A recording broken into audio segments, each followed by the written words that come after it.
It is a welcome surprise. Came out of the blue, did not see this happening, but it's a good opportunity for the Liberal Democrats to get out there and tell the country, remind the country we're the only party that's wholeheartedly in favour of remaining, and we'll do whatever we can to really get the message across to those people who voted Remain last June.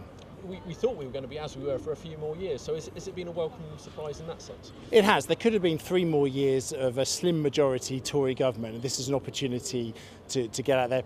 And the Liberal Democrats really are the only party that can stop there being a majority Tory government coming out of this election. Also, we haven't actually we're used to a long build-up to an election. We've got something like 50-odd days. As someone who is planning to be standing once all the paperwork and so forth has been completed, what kind of challenges does that provide to you in actually getting messages out there?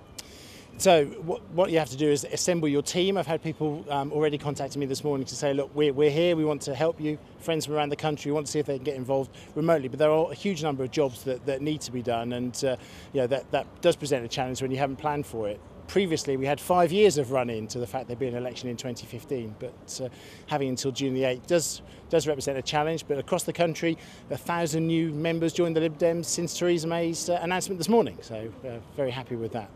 And looking about when it actually comes to campaigning and getting those messages out there and getting people to connect to those messages, do you fear there might be a bit of, I don't know, voter, they might be slightly tired? The fact this is we've got the local elections coming up, we have Brexit and the referendum last year, an election again in 2015, maybe is almost too much.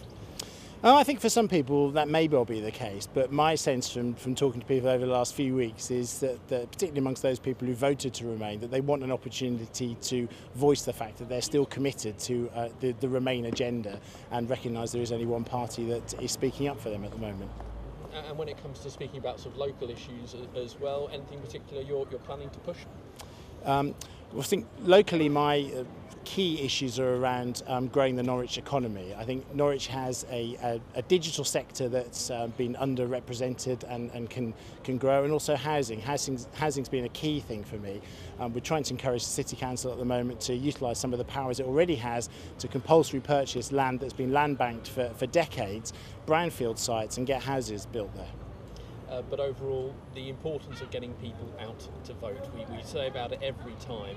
How can people such as yourself get out there and motivate people who maybe haven't voted in the last 2 national polls there have been to actually go out there and cast their vote? I mean, the key thing is just to get across that message that your vote really does count. I know some people think that if they live in a constituency that hasn't changed hands in generations, that they're, well, why should I bother? But a constituency like Norwich has everything to play for. It really can change hands and has done over the last few general elections. So get out there, your vote really does count.